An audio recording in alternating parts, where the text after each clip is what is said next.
Hola amigas y amigos, les habla Vilma Petrach y hoy tenemos con nosotros a una joven cubana, productora de televisión y compañera de trabajo, Naday Balbuena. ¿Cómo estás, Naday?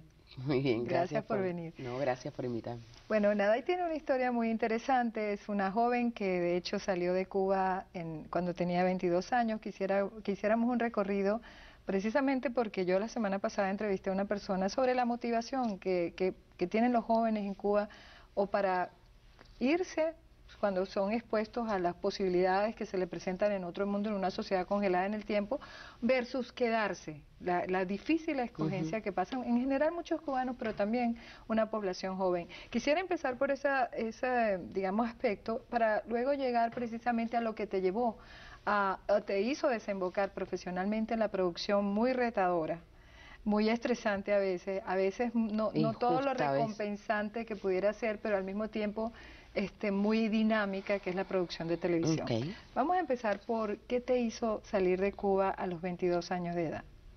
Bueno, para nadie, o sea, es un misterio la situación que está Cuba y que ha estado hace 50 años. Así es. O sea, yo crecí con una generación bastante creativa, que iba un poco más allá de lo establecido. Éramos un grupo de gente que no nos habituábamos o no queríamos ser parte de un proceso determinado, social o lo que sea.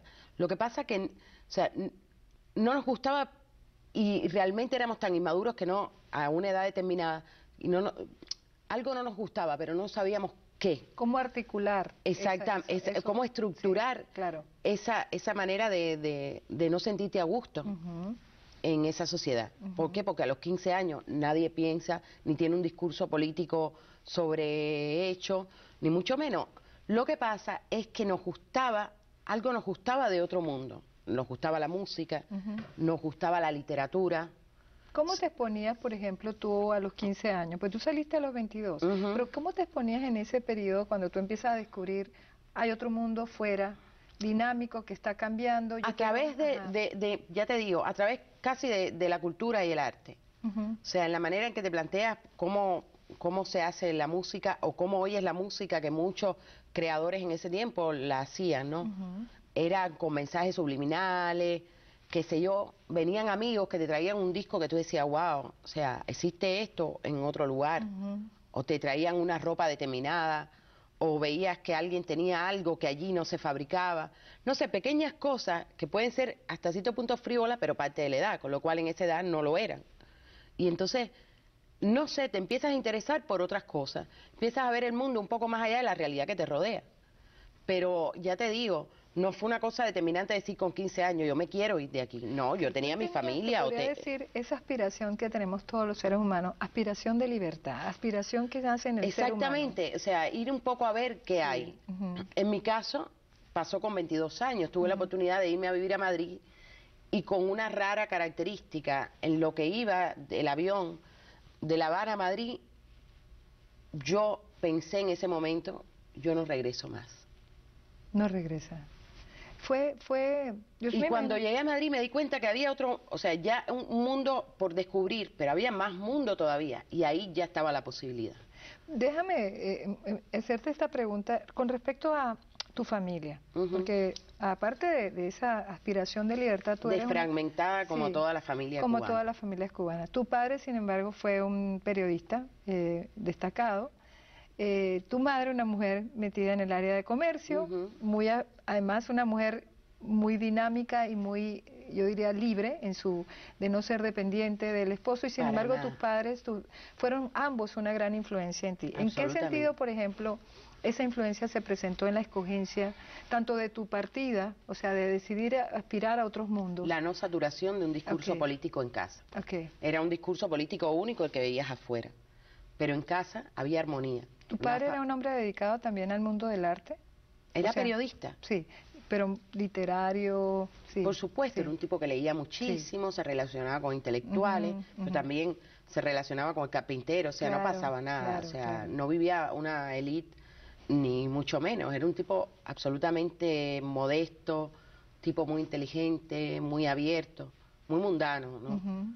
Sin embargo, digamos, si ya afuera, en la escuela, te intentaban lavar el cerebro, qué sé yo, tenías que decir todos los días una especie de eslogan del Chen, los matutinos de la escuela, qué sé yo, en la casa era todo lo contrario.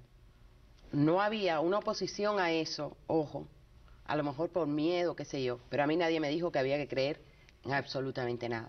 Quizás el dejarnos a todos los hermanos al libre pensamiento fue lo que provocó que nosotros pensáramos de alguna manera libremente con nosotros. O sea, hay cosas que tú sabías que en la calle no podías decir. Porque eso te iba a traer un problema a ti por consecuencia a tu familia.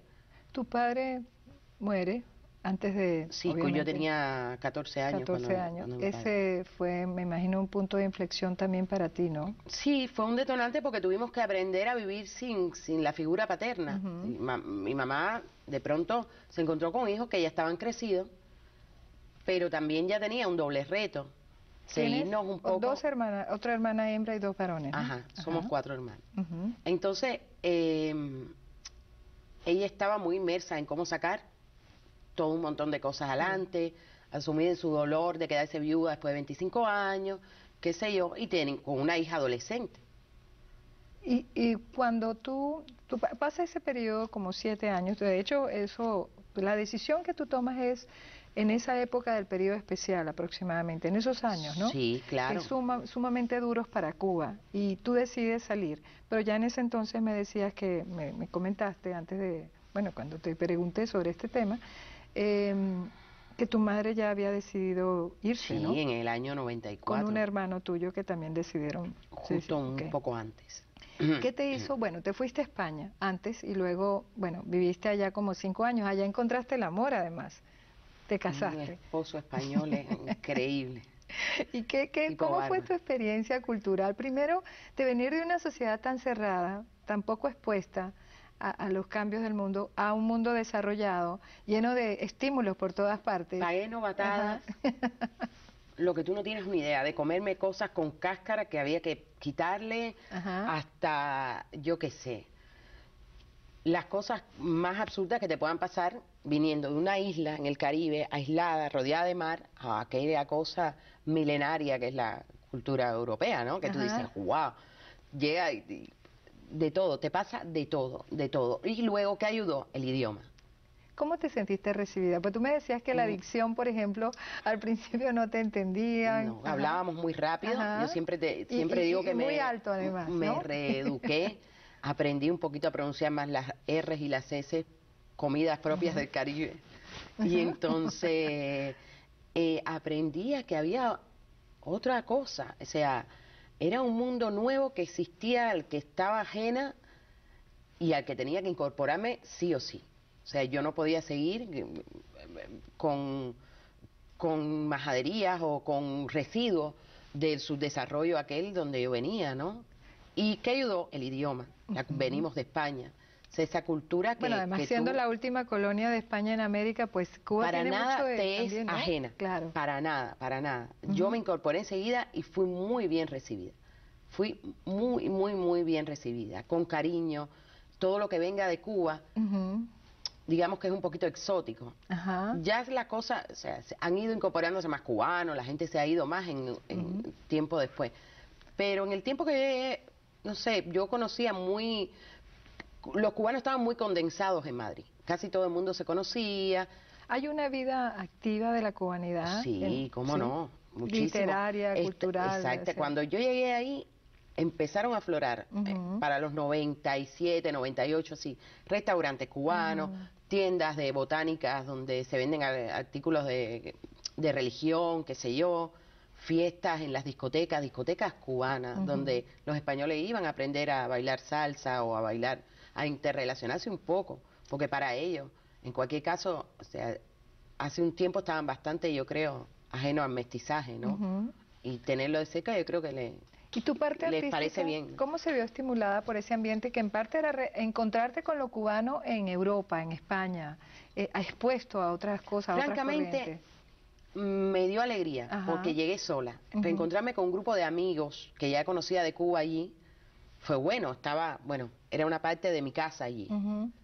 Pero también hubo una etapa en que me desligué un poco de eso, porque también quería beber de otras cosas. A lo mejor te ibas de viaje a alguna provincia, te relacionabas más con el mundo español, trabajaba con españoles, una librería hermosa en la calle San Bernardo de Madrid, que fue creo que una etapa muy valiosa en mi vida, que me ayudó mucho, porque leí mucho. Todo lo que no pude leer en Cuba, incluso había libros que me leía corriendo porque había que pasarlo de uno al otro, me los leía tranquila, reposada.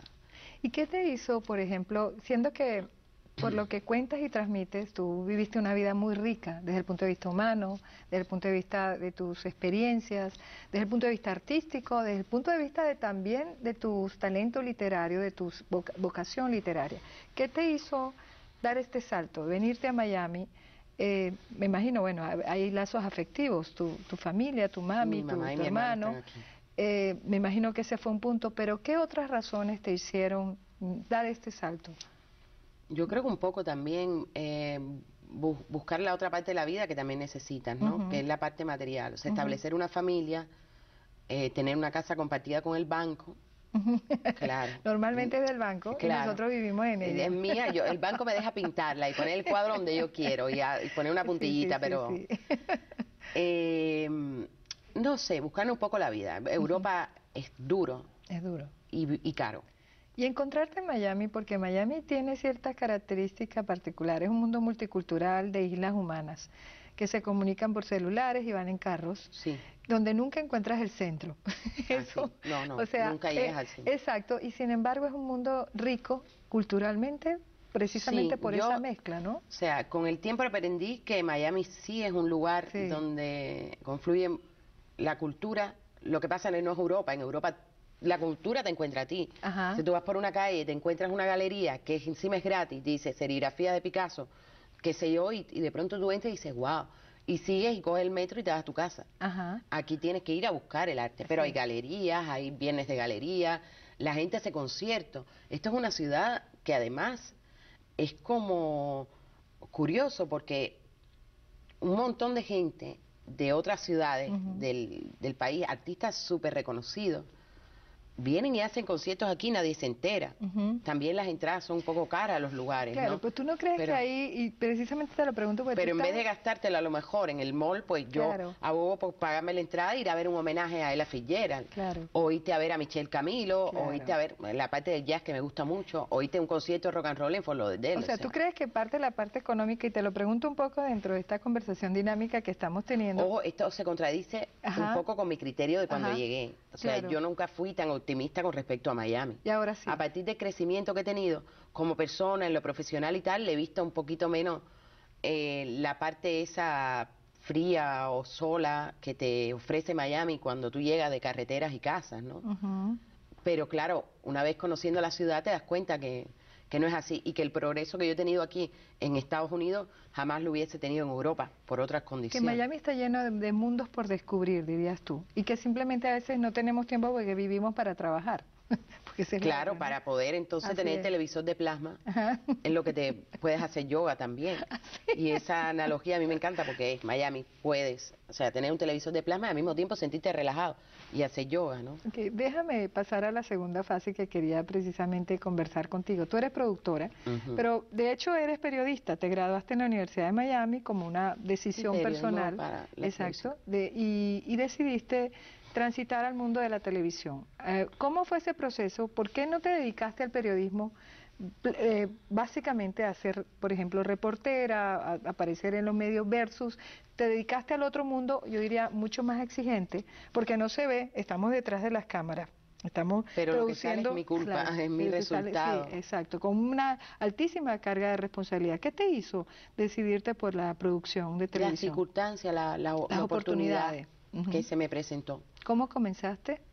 Comienzo en Venevisión haciendo un talk show.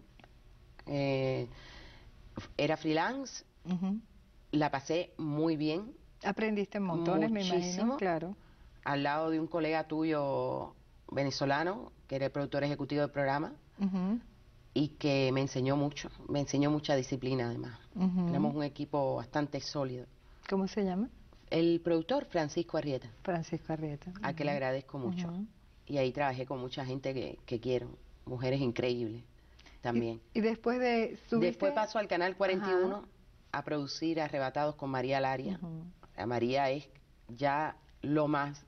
Bueno, yo digo que ella no sufre... solo es una amiga para toda la vida, sino es una excelente periodista. Sí. Y ella sufre de hiperactividad artística, como le digo yo, porque es una mujer no sé dónde saca toda la energía. Impresionante, es verdad. Si por ella fuera, hiciera mucho más cosas de la Yo tuve el que gusto de hace. entrevistarla también acá y realmente me impresionó mucho su trayectoria y creo que es una persona de la cual uno aprende muchísimo. Y además yo estoy orgullosa sí. de haber formado parte del equipo de María y de ser su amiga también. Y después de ese proceso estuviste con María Laria, ¿cómo? En Seguro que llegues a las 9, en un paso ahí de transición, luego con otro venezolano, Nelson Bustamante, que es un amor queridísimo igual, y un gran profesional, y luego ya con Carlos Otero, que eso supuso un reto no solo para nosotros, para Carlos, y, o sea...